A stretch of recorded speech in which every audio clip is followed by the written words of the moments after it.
The Midnight Road.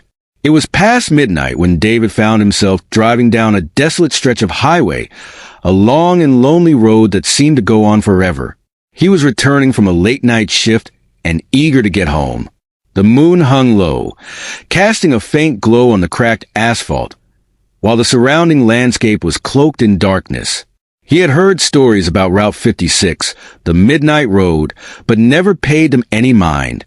Locals whispered about strange occurrences, phantom hitchhikers, and cars that vanished without a trace. To David, it was just an eerie legend meant to scare people. Tonight, however, something about the road felt off. The radio began to crackle, breaking his train of thought. He fiddled with the dial, trying to find a clear signal, but all he got was static. Then, out of nowhere, a woman's soft voice whispered, "Turn around." David froze. He glanced at the passenger seat, empty. His heart began to race. "Just the radio acting up," he muttered, trying to convince himself. The road stretched endlessly ahead, with no other cars in sight. Shadows from the sparse trees on the roadside seemed to twist and move, though there was no wind. Suddenly, his headlights caught a figure standing on the shoulder.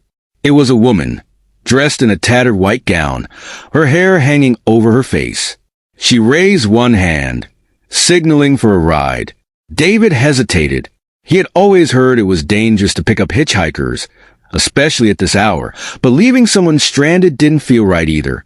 He slowed the car, rolled down the window slightly, and called out, "Do you need help?" The woman didn't respond. She simply pointed down the road, her head tilted at an unnatural angle. David's stomach churned, but before he could react, she stepped into the middle of the road. "Hey, move!" he shouted, but she didn't budge. Swallowing his fear, David got out of the car. The air was icy cold, and an overwhelming sense of dread washed over him. The woman turned her head toward him, revealing hollow, black eyes that seemed to pierce his soul. "You shouldn't be here," she whispered, her voice echoing unnaturally. David stumbled back, tripping over his feet.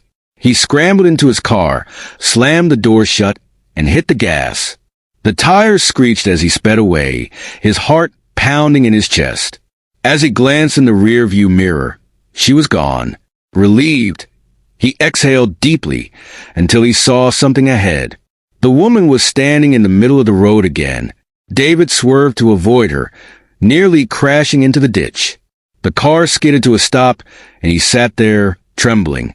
"This can't be real," he whispered. Suddenly, a series of knocks echoed from the back window. David froze. The knock came again, louder this time. Mustering his courage, he turned slowly, only to see the woman's face pressed against the glass, her black eyes glaring at him. Terrified, he floored the accelerator. The car roared forward, but the road seemed endless, looping back on itself. No matter how far he drove, the same stretch of highway appeared again and again, with the woman always standing in the distance. His phone vibrated, startling him. He fumbled to grab it, desperate for any help. The screen showed an unknown number. Against his better judgment, he answered. "Hello," his voice cracked. A distorted voice replied, "You can't escape." David dropped the phone, his mind racing. The car sputtered, the engine dying as the headlights flickered out. He was plunged into darkness. Breathing heavily, he grabbed a flashlight from the glove box and stepped out of the car. The air was unnaturally still, the silence deafening.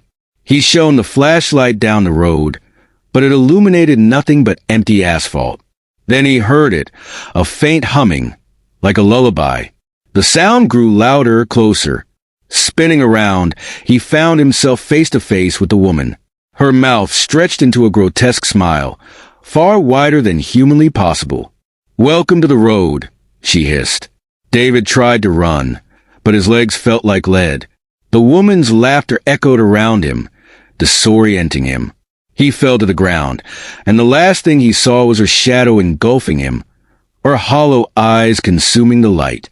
The next morning, a local truck driver found David's car abandoned on Route 56, The driver nowhere to be found. The engine was cold, the doors locked, and the radio was playing static. To this day, travelers on the midnight road report hearing faint whispers and seeing a man running in the distance, always looking over his shoulder, as if trying to escape something unseen.